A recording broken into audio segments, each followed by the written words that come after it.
Buondì! Voi in questo video us mostrarin come igienizzare gli mascarutis filtrantis per poterli doprare la prima volta e anche dopo tal tempo. O fevelarin dunque di mascarutis che si può intornare a doprare, che è di stoffe per capirsi, no che è monous che si definissin anche mascarutis chirurgicis, o che è FFP 2 o 3. Lis mascarutis sono stati prodotti di aziende differenti, in maniere diverse, perché ogni confezione è dentro le istruzioni su come igienizzalis, suggeriti da aziende di produzione.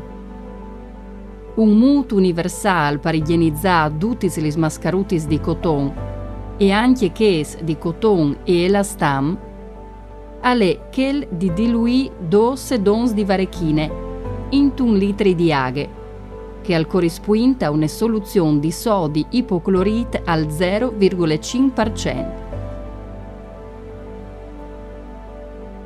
Al sares ben doprare aghe calde a 40 gradi.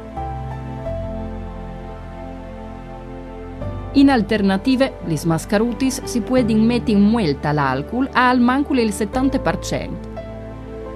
O raccomandin di lasciare in muellis mascarutis in te soluzioni calde per al mancul di minuti. Dopo, suiailis in un ambiente lì che al gire l'air.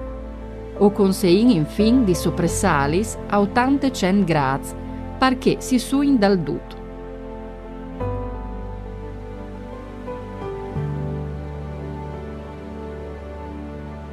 O visin che questi mascarutis pueden aiutare a limitare la diffusione del nuovo coronavirus, se si lavin a fin giornate ogni volta che si doprin, se si doprin sutis, se si tappone anche il naso e se in tutto caso si tiene la distanza di almeno 1 metro tra le persone.